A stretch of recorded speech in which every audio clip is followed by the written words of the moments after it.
يا أيها الراجون منه شفاعة صلوا عليه وسلموا تسليما. Bismillahirrahmanirrahim. Dalam kitab Ni'matul Kubro Alal Alami tertulis, wa in quri'a maulidun Nabi sallallahu alaihi wasallam alamain, jika seseorang membacakan maulid atau rawi Nabi Muhammad sallallahu alaihi wasallam, maulid apa saja, alamain ke dalam air atau ditiupkan ke air, faman syariba min zalikal ma'i, maka siapa saja yang meminum air tersebut, dakhala qalbahu alpunurin warahmatin, akan masuk ke hatinya 1000 cahaya dan 1000 rahmat. Wa kharaja minhu alpugilin wa illatin, dan akan dikeluarkan oleh Allah dari hatinya 1000 dendam serta 1000 kedengkian. Wala yamutu zalikal qalbu yauma tamutul qulub, dan hatinya tidak akan mati di saat semua hati itu mati. Luar biasa ya kawan. Siapa saja yang membaca maulid kemudian ditiupkan ke dalam air, diminum, pahalanya sangat luar biasa. Mudah-mudahan kita gemar membaca maulid, mau berjanji ataupun yang lainnya. Mudah-mudahan berkah. Assalamualaikum warahmatullahi wabarakatuh. Dalam kitab Mustasar Tazkiratul Qurtubi diceritakan karena Al-Imam Ahmad bin Hanbal radhiyallahu ta'ala anhu yaqulu, telah berkata Al-Imam Ahmad bin Hanbal, pendiri mazhab Hambali, idza dakhaltumul maqabira, ketika engkau memasuki kuburan atau pemakaman, waqtara'u fatihatal kitabi, hendaklah kalian membaca Fatihah, wal mu'awwidhataini, dan hendaklah juga kalian membaca surat An-Nas dan Al-Falaq, wa qul huwallahu ahad, dan surat Al-Ikhlas atau qul huwallahu ahad. Waj'alu sawaba dzalika,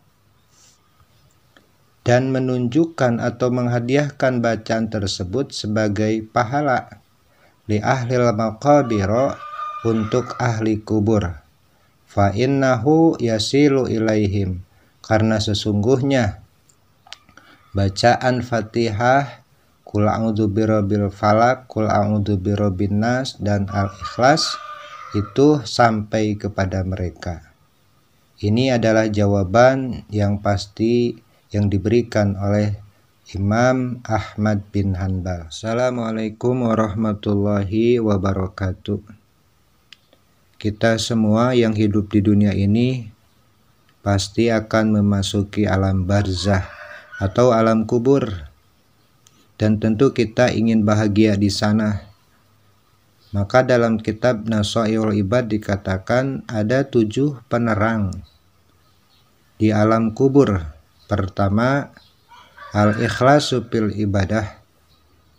Ketika kita hidup, maka beribadahlah dengan penuh keikhlasan. Yang kedua, birrul walidaini, berbuat baiklah pada orang tua. Yang ketiga, silaturrahim, menjaga silaturahmi. Yang keempat, alla yudayya umrohu fil ma'ashi, tidak menghabiskan umurnya untuk berbuat maksiat. Yang kelima, alla yattabi'a hawa'u, tidak menuruti hawa nafsu atau keinginan syahwat. Yang keenam, ayajtahida fit taati, sungguh-sungguh atau serius dalam melaksanakan ketaatan kepada Allah. Dan yang ketujuh, ayuksira zikrallahi, ketika hidup perbanyaklah zikir kepada Allah Subhanahu wa ta'ala. Semoga bermanfaat. Wassalamualaikum warahmatullahi wabarakatuh. Sahabat sekalian, kaum muslimin dimanapun Anda berada, dalam kitab Fathul Mu'in tercantum bagaimana kita beradab atau sunnah-sunnah ketika kita berdoa. Wa yusannu ibtahud du'ai, disunahkan seseorang ketika berdoa bilhamdillahi, diawali dengan kalimat alhamdulillah, wassalati ala nabi sallallahu alaihi wasallam, dan membaca salawat kepada Nabi Muhammad sallallahu alaihi wasallam, wal khatmu bihima, dan mengakhiri setelah dia membaca doa dengan kalimat alhamdulillah dan salawat. Maka kita biasanya setelah berdoa suka membaca Subhana rabbika rabbil izzati amma yasifun wa salamun ala mursalin walhamdulillahi rabbil alamin. Kemudian wabil amini, dan ditutup dengan kalimat amin.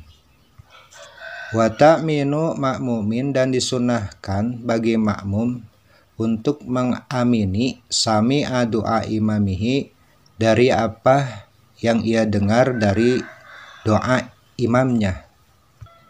Wa in hafadzu dzalika, walaupun makmum hafal doa tersebut, yaitu doa yang dibacakan oleh imam tadi.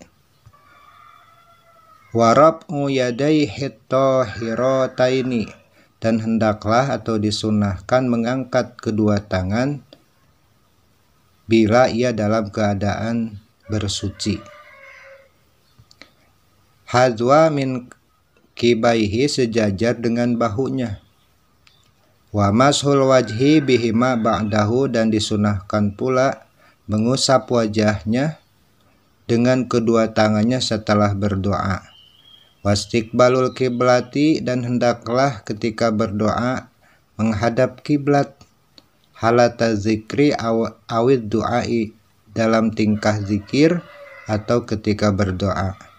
In kana munfaridan aw ma'muman, jika dia dalam keadaan munfarid atau dia berdoa sendiri atau dalam keadaan dia bermakmum, jadi hendak menghadap kiblat. Kemudian ketika ditanya kenapa ketika berdoa itu harus membaca sholawat, maka Sayyidina Umar menjawab, inna du'a mauqufun bayna sama'i wal ardi, sesungguhnya doa seseorang itu akan tertahan antara langit dan bumi. La yas'udu minhu syai'un hatta yusalliya ala nabi sallallahu alaihi wasallam, sehingga dibacakan atau disertai doa tersebut dengan bacaan sholawat kepada Nabi Muhammad sallallahu alaihi wasallam. Semoga bermanfaat buat kita sekalian.